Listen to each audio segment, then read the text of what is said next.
Hey guys, I'm Mr. Hayhurst, and this is the Superdojo sword form.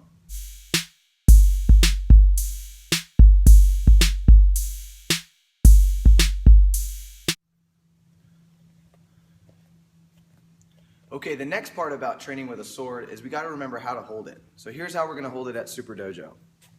First, our right hand is going to be at the top of our handle. A lot of these bokens don't have the wraps like I do here, but you can tell because there will be a little cut right there where you could have an extra accessory to add. So we put our hand right around here, and you want to make sure the notch of your hand right here goes right along the part of the blade that is not sharp. And then at the bottom, we're only going to use 3 fingers, and then the last finger hangs off.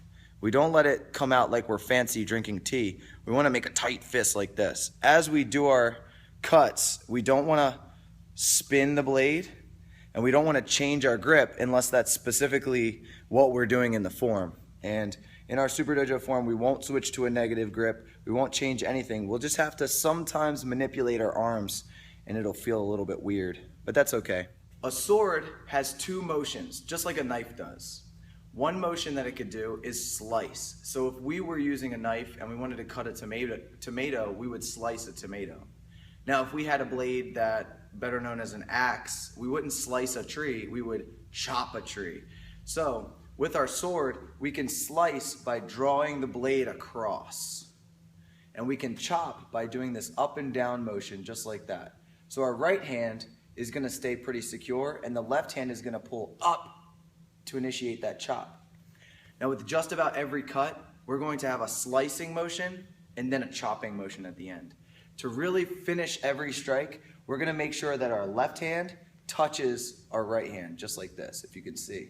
So it ends in that position. No matter what angle, it ends in that position. I'm also going to reference your right hand being able to see your fingernails or not being able to see your fingernails. If it's your left hand, you'll look down at the blade and you'll not be able to see your fingernails, or you will be able to see your fingernails. And that's how I'm going to teach you which direction that blade's got to be pointed. Okay, so when you can see your right fingernails, your blade is pointed to the left. If you can see your left fingernails, your blade is pointed to the right. Okay, so now I'm going to teach you the 9 most important strikes. Now, with every type of sword training, there's an infinite amount of strikes or blocks or manipulations and all kinds of cool things that you can do.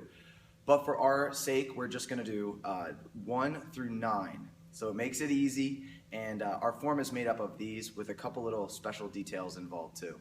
So for this, I'm actually going to turn around, and you can follow along with me on the video, and as many times as you'd like. Just repeat it until you have it. For our black belts, our first checkpoint is to know all 9 of these strikes. All right, here we go.